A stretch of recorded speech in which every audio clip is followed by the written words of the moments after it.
Welcome everybody to Live at FDIC in the Firehouse Subs studio.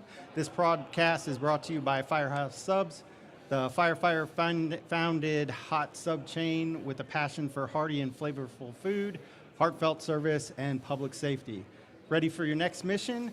Consider being an owner of the restaurant. Firehouse Subs is offering firefighter opportunities to continue service and service after your service as a restaurant owner. Learn more at www.firehousesubsfranchising.com. My name is Ted Lee, and I'm the editor-in-chief of GEMS Magazine. And today our special guest is Rob Rodriguez with MP Cloud Technologies. Thank you for joining us today. Thanks, Ted. Appreciate the opportunity.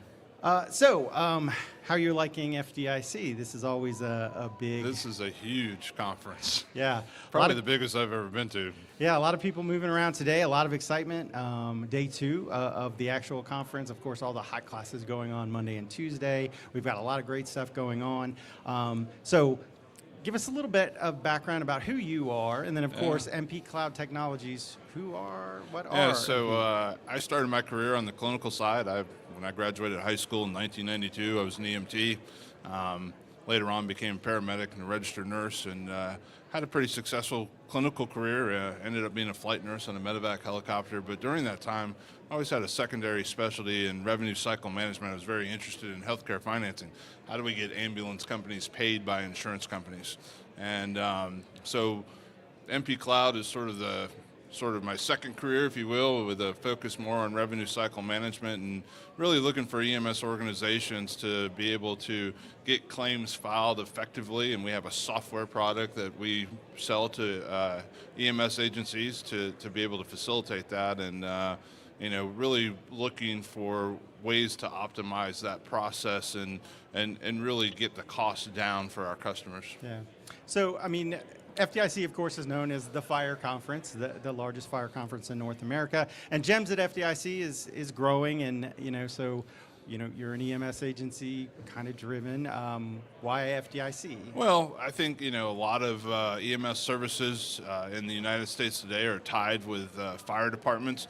And while we all have sort of individual things, regardless of how our corporate structure would be, if you're tied to an EMS service tied to a fire department, or integrated with a fire department, I should say, or a third service EMS, this billing difficulty in dealing with health insurance companies to get this revenue paid for the services given to the patients is universal, regardless. And so, wanted to hear from firefighters of a little bit of the lens of how they look at this, but also be able to present ourselves as an option to help solve some of their problems as well.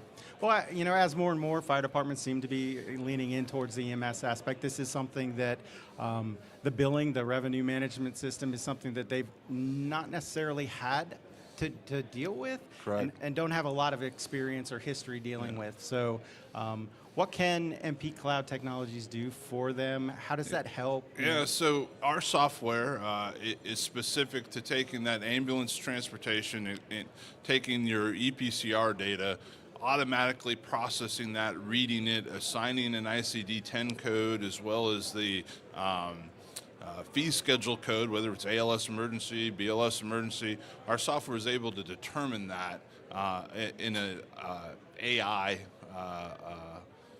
manner, and then be able to file that claim to the insurance company.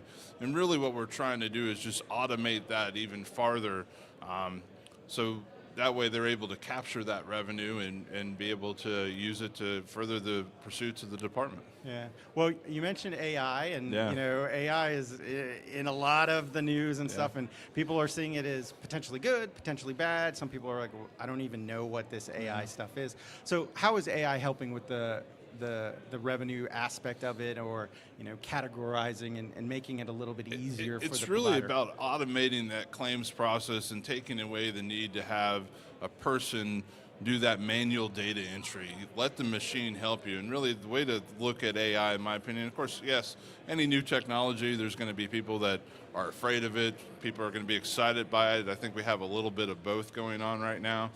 But think of this as your workforce expansion of an employee who doesn't ever sleep, doesn't take a break, doesn't step out to lunch and doesn't make a mistake and Right. just processes these claims. And so what we're advocating for is, take away the minutia in that administrative burden, if you will, of filing a claim and getting it paid from the insurance company. And then you can use your human asset to their highest and best use of, chasing down accounts receivable, finding out why something didn't get paid from an insurance company, and try to get as much of this automated as possible. Yeah. So really, I mean, you mentioned a forced expansion, Yep. being able to do more with the resources that you have, because everybody knows, fire and EMS services could always use 10 more people, 20 more people. And That's when right. when you start dealing with insurance companies and all that, that really starts to get hard. Data management and the process of it, some departments are doing excellent at it, but they're noticing that it's requiring more and more resources that could be on the fire ground or could be on the EMS service. When we look at the recent data that was published in December as part of the GADCS study, that was commissioned by Medicare, but published by the RAND Corporation. If you really analyze that data, what you're going to find is that cost outpaced revenue in every single EMS agency across the nation. And that doesn't matter what type of ownership structure that is, if it's municipal-based, fire-based, if it's privately held organization. And what we're advocating for, and our true mission here, is that I can't get the government to pay EMS agencies more.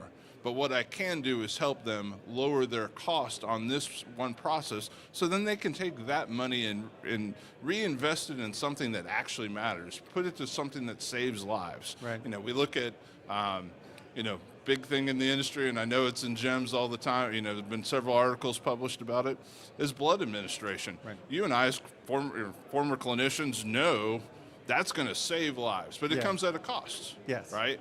And so what we're saying is that our software can help reduce this administrative burden cost, so that way you can deploy it to something that actually matters. Right.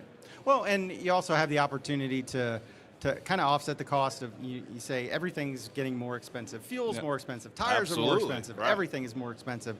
So if your, recoup is 20%, if you could make it 30%, your day just got a lot Well- better. If you could make it 40%, it just got a lot better. And to put some numbers to it, is that in that GADCS study, is that if you analyze the data, EMS agencies across the United States, and again, this is all comers regardless of how they're affiliated, what geographic size they are, they're spending on average 8% of their gross revenue on the billing function just to get paid.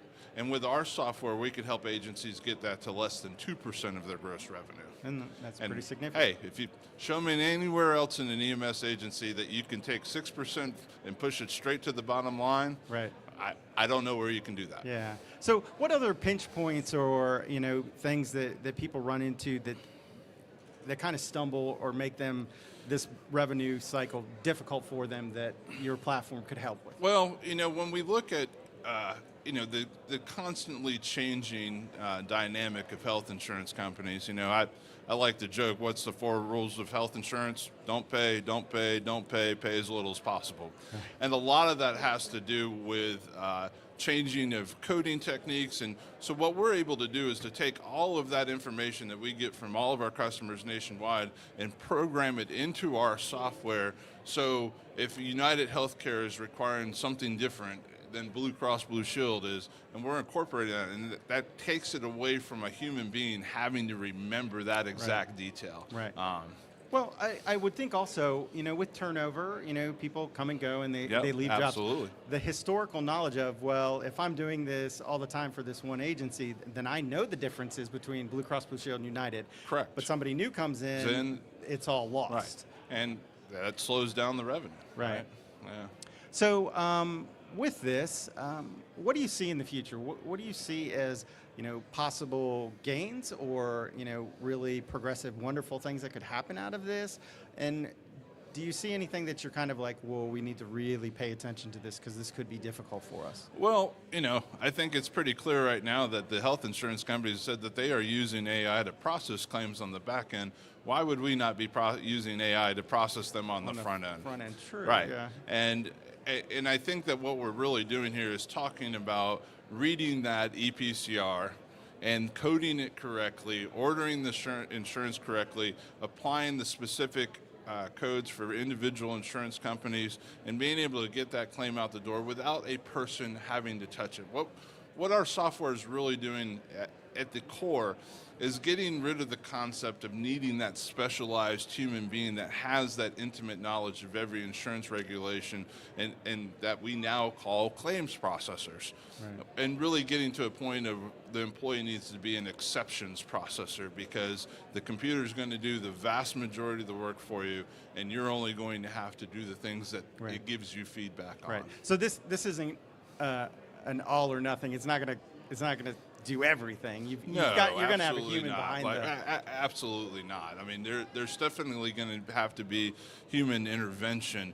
But to your point, every department needs 8 or 10 additional people. Right. And if you have 8 or 10 doing your billing function now, and you can reduce that to 2 or 3, and then pick up that headwind or tailwind rather of where else do you need help within Right. the organization. Yeah. Or what other mission critical projects could they be moving towards? That's correct. Which would offload some of the stuff. So anything that makes our job, I hate to say easier, but a little bit. It does make it a little bit easier to do to go through. Absolutely, it'll make things easier. Yeah. And again, focusing on the core mission of the organization, not having to put so much focus on how do we get the insurance company to Right. pay us. Yeah.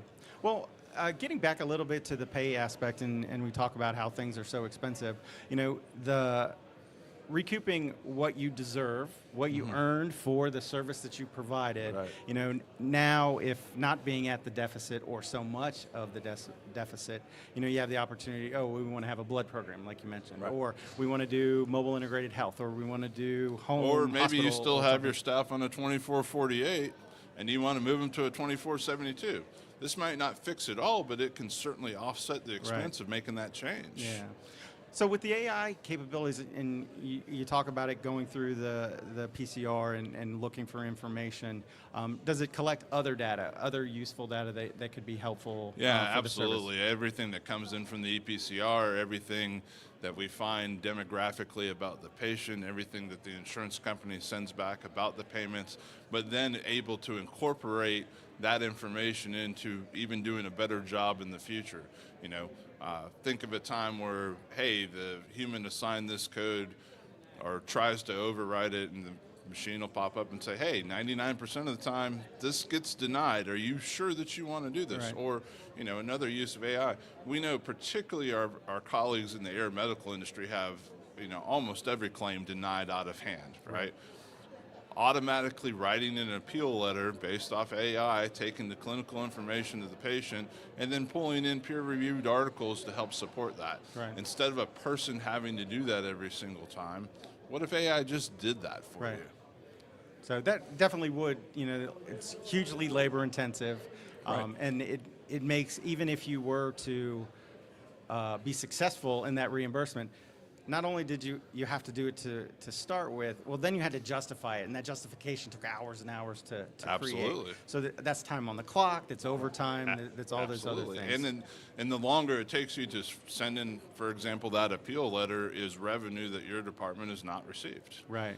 There's so many of the ground ambulance services that when their claims denied, they don't even file the appeal because it's so labor intensive Right. to do. It's just not they worth just it. moved on. Yeah, Right. right. So what if this was done in an automated fashion, and then you were able to capture that revenue without any real additional labor? Yeah.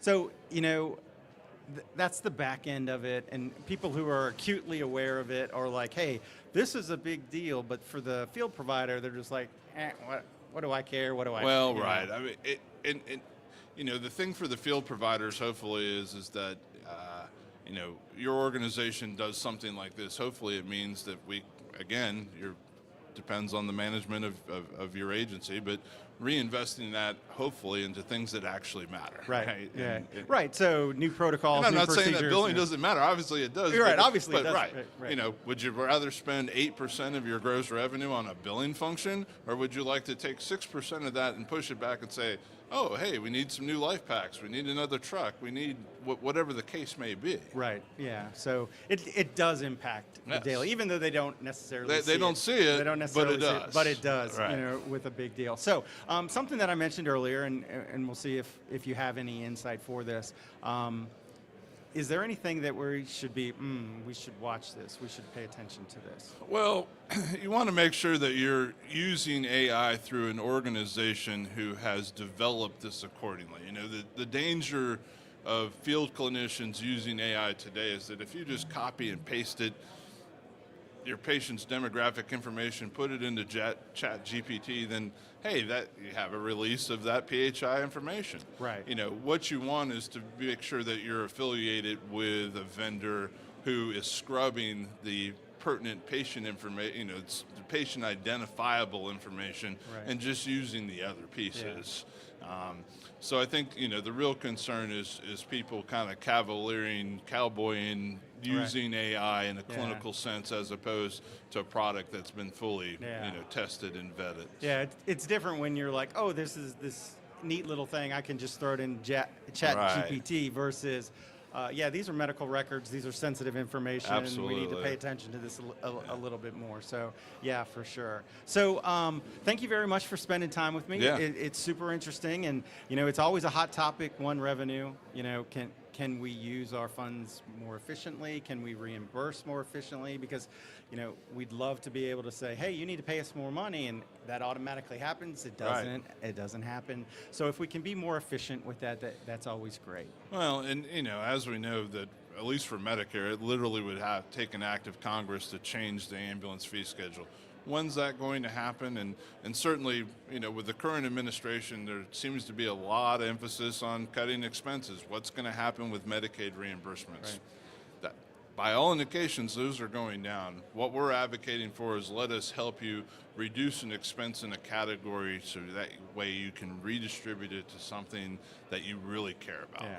So sounds great. Very interesting technology, and thank you for joining us today. Thanks, Ted. Appreciate it. All Good right. to see you again.